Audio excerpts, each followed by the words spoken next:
we're going to give you the lay of the Chicago land and tell you our story in hopes that you'll be inspired to continue to grow your movement in your local community.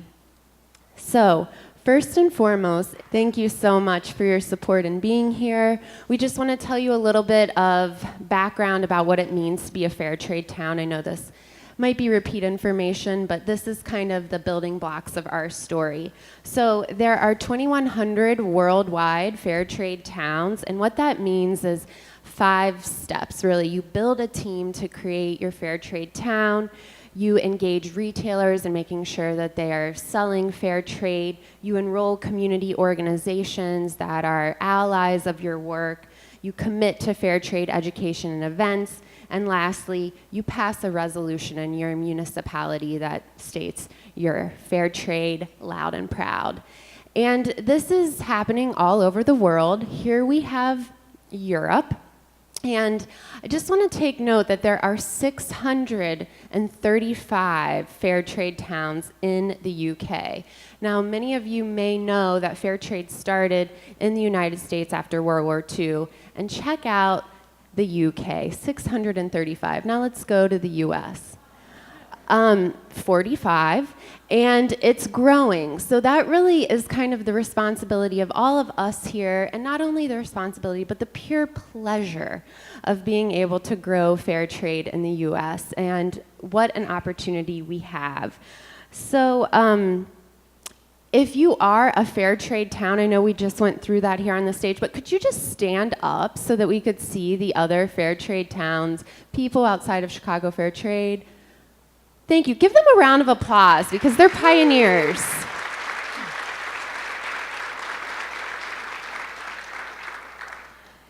And this was the day, this is the proof. The proof is in this photo of when we announced that we were a fair trade town here in Chicago. And on the left there, excuse me, on the right, you'll see Nancy Jones, our original, on the left. On your left, you will see Nancy Jones, our original executive director. And this was the day that we announced we became a fair trade town in 2011. And we started as a nonprofit in 2006 and really launched our campaign in 2008 and 2011. That was an intentionally slow process for us because we wanted to make sure that we were able to enroll hundreds of activists, students, community organizers to be a part of this movement so that we had a robust organization to hit the ground running once this resolution was passed. And that we did. And it makes sense that Chicago is the largest fair trade city in the US, not for long. So we're gonna really soak it up right now and just tell you, you know, Chicago has a long labor history. We're really, some believe, the birthplace of the American labor movement. In the 1800s, the late 19th century, we had the Haymarket Affair, we had the Pullman Railroad strikes, you know, really launched campaigns against corporate greed and the 8-hour workday, and the Memorial Massacre, May Day, which is celebrated worldwide, or honored worldwide.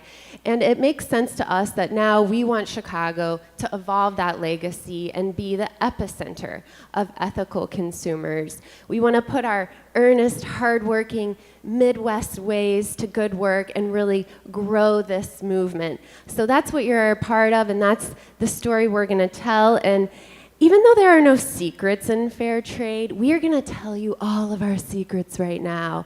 And that's why I'm going to be interviewing Katherine. Katherine talks a mile a minute. She is a repository of information. She knows so much. She remembers like phone numbers of grade school friends. So she's going to just rattle off a bunch of information. I'm going to try to make sure we can all, you know, receive it so that you can really walk away from this seeing how you can help grow this movement with us, power with. So, Katherine, let's start from the beginning, a very good place to start. Tell us about the birth of this little baby, Chicago Fair Trade. Sure. Thank you, Andrea. Good introduction. Yeah, Chicago Fair Trade, as Andrea mentioned, we were founded in 2006. There was actually a group of leaders already meeting, some academics, faith-based folks, and business members meeting in Chicago in the early aughts, talking about fair trade, that we're all dedicated to fair trade. Meanwhile, as Andrea pointed out, it's so robust and the movement is so big in Europe that Oxfam America, who you heard Adam Olson last night, those of you who are here, he's a board member of Chicago Fair Trade and a senior policy analyst with Oxfam. They decided to try to spur a movement here in the United States. They gave a seed grant. They were smart enough to hire Nancy Jones, who you just referenced, who is a community organizer.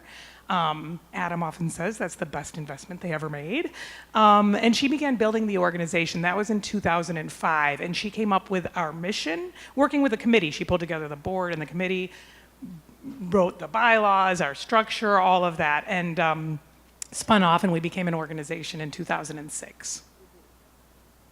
And our real goal, our mission in a nutshell, is to raise awareness of fair trade.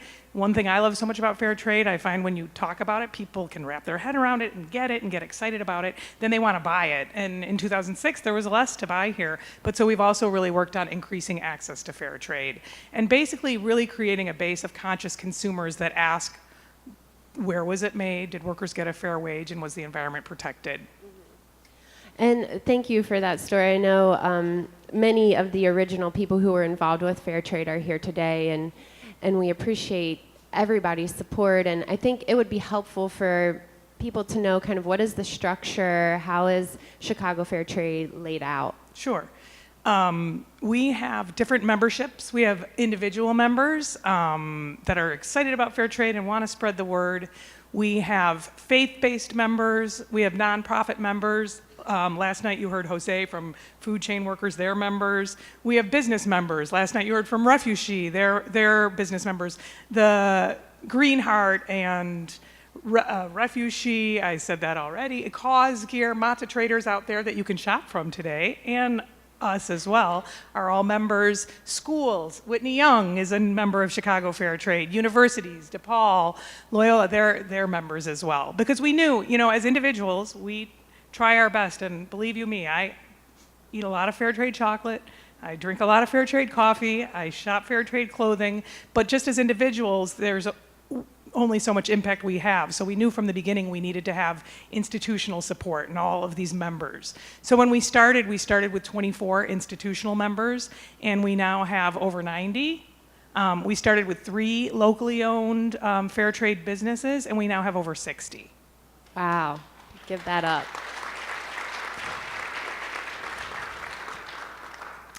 Okay, so I'm on the board. I know one of Katherine's principal organizing methods is like making pasta. You make spaghetti, you throw it to the refrigerator and see what sticks. And so what has stuck? What have we done? How have we kept fair trade kind of fresh for the city? Sure. I would say an Anne Michelle Boyle or Miss Boyle from Whitney Young. That was like we threw a whole pot of spaghetti against a refrigerator and it all stuck. Like every single thing, I was like, maybe we could do this. She's like, okay. So that was really awesome. Can you go to the next slide?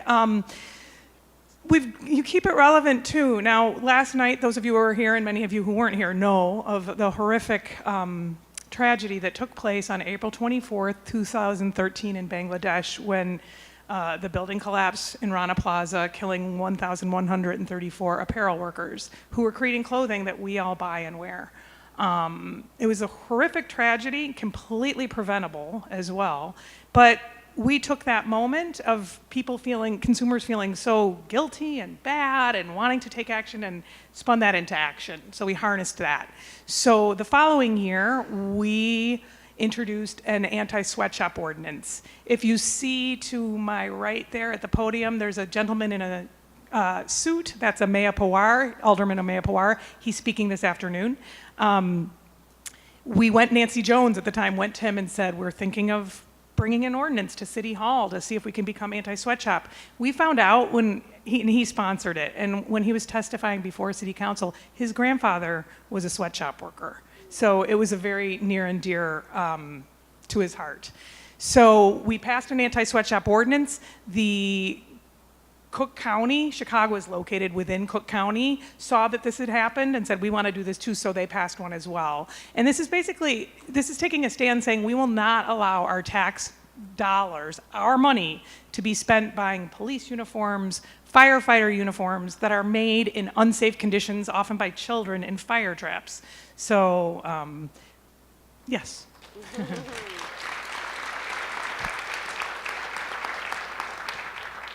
You know, I'm originally from Cincinnati, and I wonder if Carrie from Kroger is still here, because Cincinnati's not yet a fair trade town, so we got to get on that. But I've been in Chicago for a long time. I know the reputation of Chicago politics. How'd you do it? Well, yeah, that's true. If you might have heard, yeah, we have quite the political system here. So if we could do it here in Chicago, you can do it in your town. But I will say, you might have heard we had some elections we had a bit of an election on Tuesday, and change is a coming. So. And I've learned a lot from you in terms of the policy work and how education, you know, it's what comes first, the free-range chicken or the egg.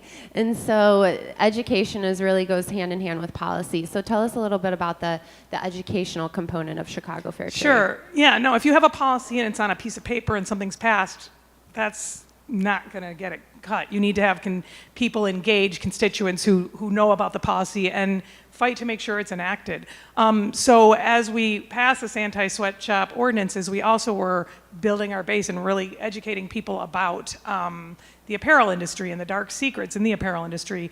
A wonderful thing happened. The movie True Cost came out in 2015. Can you raise your hand if you've seen the movie The True Cost? And since you saw the movie The True Cost, can you shop the same?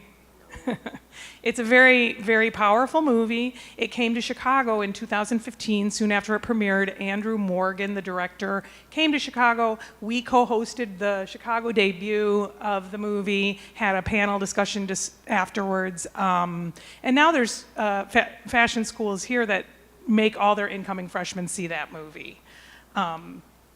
We have been involved in Fashion Revolution. This is open source, we're open books, as she said. We can share this with anyone. You put your town name on the bottom, but we've been very involved in Fashion Revolution. And we've really seen, too, when we started, we were very much focused on coffee and chocolate and all that, and we still are, and that's still very important. But we did see once we also started talking more about clothing and fashion, and that just brought so many new people to our movement. So we partnered with Columbia College, which is over this way. It's an mostly arts school. And we had a class there, and they came up with these awesome graphics, which I'm happy to share with any of you, that took facts about the apparel industry. And we share these far and wide. And in April, leading up to Fashion Revolution, which you heard about last night, it's towards the end of April, around the 24th of April, where people worldwide participate and raise awareness and about the problems in the garment industry, as well as celebrating all the good fair trade companies. We partnered with DePaul University last year and will again this year on Monday, April 22nd. We're doing a Fashion Revolution event co-hosting with DePaul University. Here's Rebecca, she's in the house, Chicago Fair Trade volunteer, wearing a fair trade wedding dress. Talk about fashion forward. We're also gonna have a panel on the 24th of April with some different folks in the fashion industry talking about that, so. I think most importantly is I'll be there as the MC of the Fair Trade Yes. Fashion Show.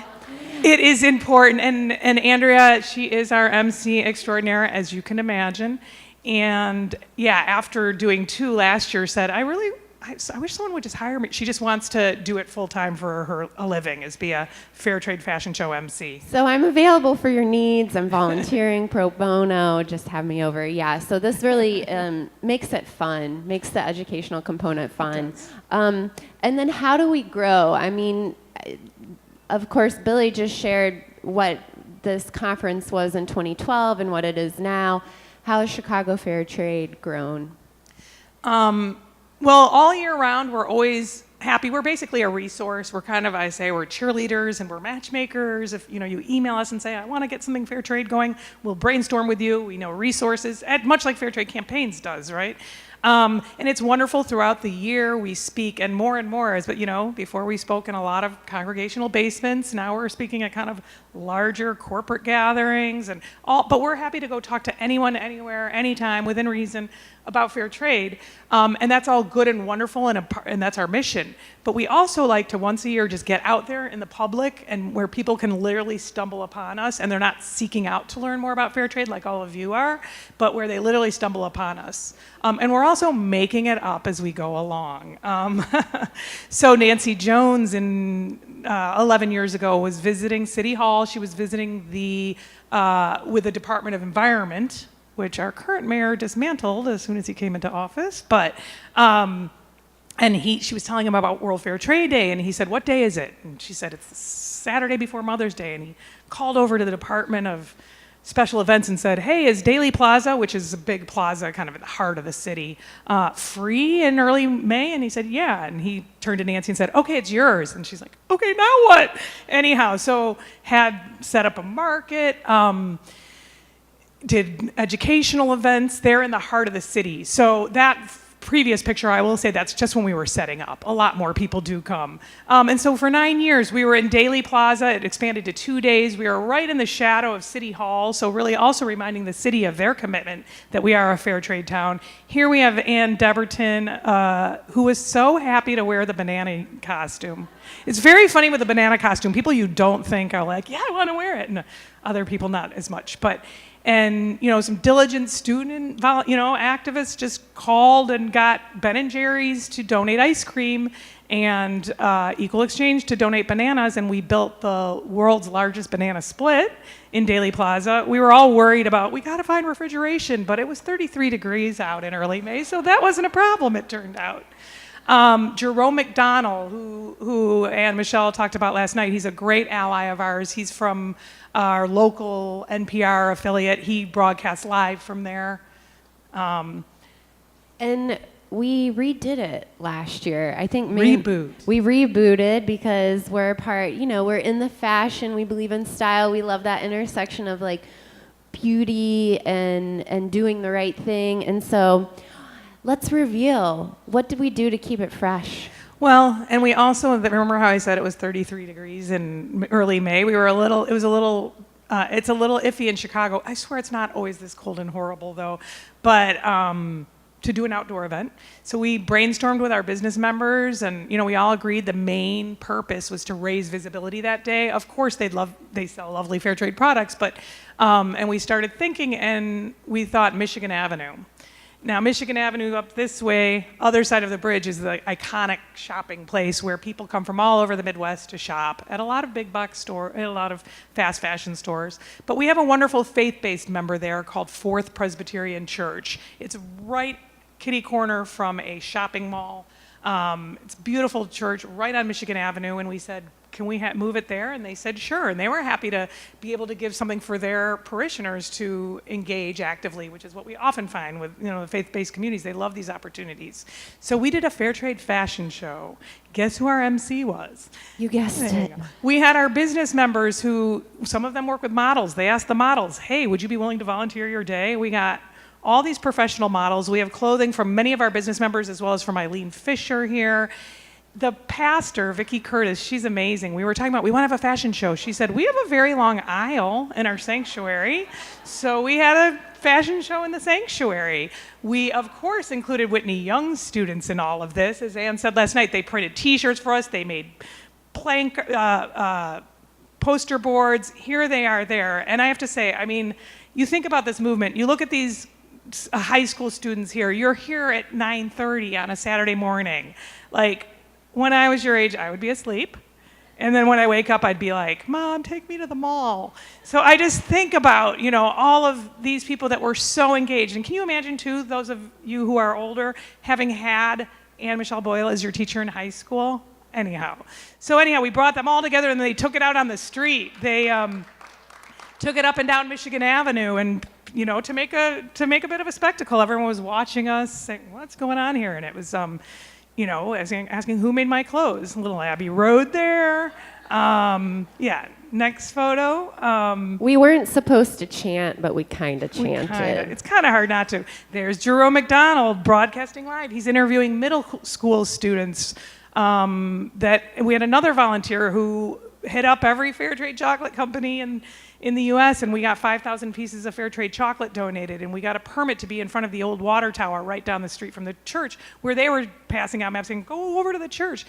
And it happens to conveniently be located right in front of a national chocolate retailer that is not Fairtrade. So, Katherine, you're throwing out a lot of little things and how things string together and they happen. I'm just curious, like, how do we get Jerome? How do we get an NPR radio personality to be so supportive of this work? Well, hounded him, pestered, but very friendly. But, he gets a lot of emails. And I remember, like, I always pitched him, and he never, but we just keep at it. And we feed him really good stories. As you might have noticed, there's not a whole lot of good feel-good stories in the news these days, and Fairtrade really is one. And so we just kept pitching at different angles, and he's such an advocate. I mean, he shops Fairtrade all the time, and so as we continually fed him good stories, he continually has us on. Let's talk about one of my personal favorites of Chicago Fairtrade. Aside from emceeing fashion shows, this is something that a lot of us in the community look forward to every year, and I know that you're going to be doing a breakout session on this tomorrow. Talk about the bum-ba-da-da pop-up shop. Yeah, so for the last 5 years, move it forward. We got good photos of this one. It's just grown and grown. We do a pop-up shop. Here is us in November, right after Thanksgiving. It's a month long.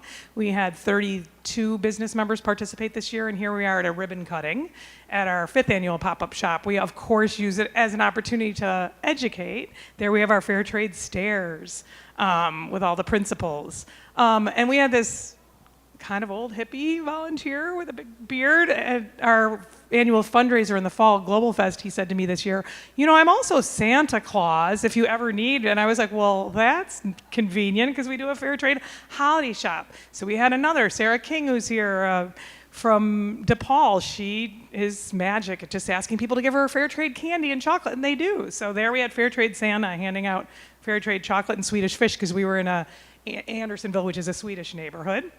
I can just tell you that shopping here, you'd come in, there's always like wine and, warm music Coffee. and cozy friends. And this is just something, using an empty storefront, and Katherine will go in the details and the logistics of that. But it's been such an amazing part of Chicago Fairtrade. And this is the counter. Now let's talk about one of your personal favorites, which... Aside from you emceeing fashion shows? Yeah, this one. Well, Nazreen Schick. Now, I know she was mentioned last night. Nazreen emailed me. I'm going to go forward. I got this email on August 3rd, 2017. It's very handy being called Chicago Fairtrade, because if someone Googles, we weren't thinking SEO in 2006, but someone wants to know about Fairtrade in Chicago, they Google Chicago Fairtrade and we pop up. So I got this really unusual email. It's a little blurry, but basically saying I was a child laborer in a sweatshop in Nepal, my home country, and I am here in Chicago, and I care very much about fair trade. Can you meet? And I thought, that is odd.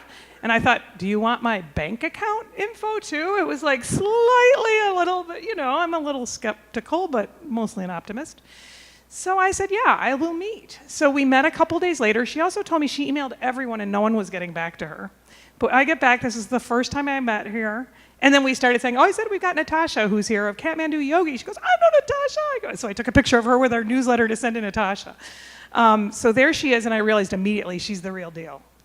She was at age 9 or 10, she's not exactly sure because they don't record births or deaths in her village in Nepal. But she was zero school, never had formal education, but born with a spirit. Oof. And she convinced her cousin to bring her to Kathmandu when she was 9 or 10.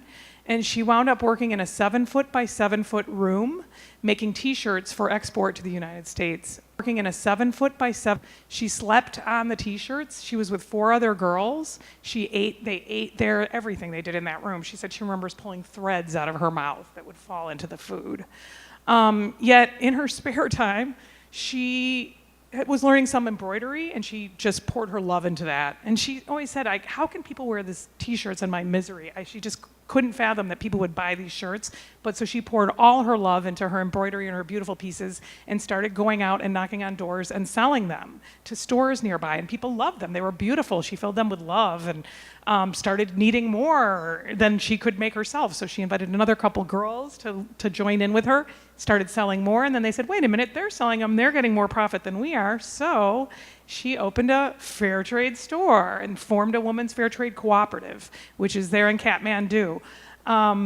It happened that former Miss Canada visited and thought it was amazing, and she was a writer. So her store was in Forbes magazine and Cosmopolitan. She had no idea what that meant.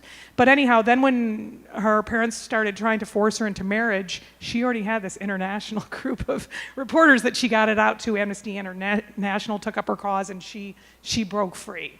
And she's now, I keep saying, she's the next Malala. She's really amazing. They're making a movie about her. So after meeting her in September, I said, you have to come back. She's mostly in Portland right now. So anyhow, we bought our plane ticket from Portland to come to our fall fundraiser, Global Fest, where she wrote, I'm going to Global Fest because artisans should not remain faceless. CFT gives us an identity. So then, of course, we had her on Jerome McDonald.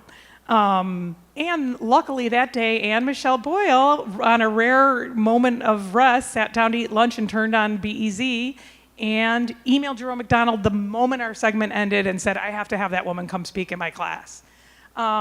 Before I left the studio, Jerome forwarded it to me, and I said, wait, Global Fest is at 6. It's kind of near Whitney Young. Can you go there tomorrow afternoon? So Nazreen went and spoke to 80 students. Since that time, Whitney Young has done so many things. She couldn't even mention them all last night in her 10-minute speech and her students. But we went back and spoke to 400 students. They're a Fairtrade, first Fairtrade school in Chicago. This is when she spoke at Global Fest. And then this past Global Fest, Anne Michelle Boyle received our Changemaker Award for being someone who went above and beyond. This is, and we've said too, it's beyond a seal, Fairtrade. It really is a movement. And here's Nazreen with my kids, and they FaceTime each other. Nazreen also that's my wallpaper on my computer. And I think one of your friends also taught her how to drive here in Chicago in a parking lot. So that's just kind of the story of Chicago Fair Trade. It's really a family, grassroots community organizing. And so we want to leave you with 3 hot tips. Hot. Invite them, feed them, ask them. Catherine's always like, people wait too long to get their website right and their Instagram. I love Whitney Young's follow us on Instagram. We have 1 post, It's just do it, invite them. Yeah, we're making it up as we go along. Feed them. Catherine cooks for us for every Chicago Fair Trade board meeting. It means a lot, and I think she'd love to cook for all of you. She can't, but always make sure that it's a comfortable vibe, and then ask them. Don't be afraid to ask and enroll people in this work because it really takes a village. And the 4th one, make it fun. This might be posed a little bit, but Phyllis Nickel right here, brilliant idea. For years, we would table at events. We'd say, have you heard about Fairtrade? And all of a sudden this summer, she bought this spinning wheel. And now we have lines of people waiting. Oh, we're like, okay, you've done it 4 times already, but to take the Fairtrade quiz. But really, that to me, really symbolizes the making it fun and interactive. And then they'd win a piece of chocolate or a bar of soap if they get 3 answers right. Yeah, so we want to follow our own advice, and we want to invite you to join Chicago Fair Trade as a member. Membership is $50 and $25 for students. Our table is right across from registration. We are sustained by our members. We're sustained by individual fundraising and giving, so we would really appreciate your support in joining as a member, and that really helps us be able to provide all of these resources. Fairtrade New York, Fairtrade LA, they're both doing Global Fest. Catherine gives more details on anything that we're doing, so become a member and please join. And also for those of you who are interested in corporate sponsoring, we have World Fair Trade Day coming up, and we're also would love to have you as a sponsor of that event.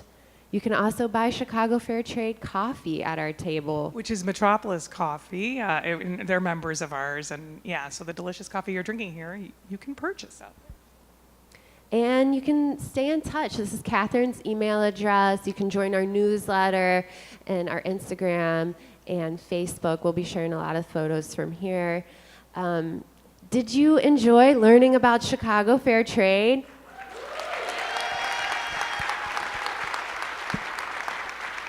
Excellent. Thank you very Katherine. much. Thank you for all Thank of your you, work Andrea. in the city, and we'll see you around.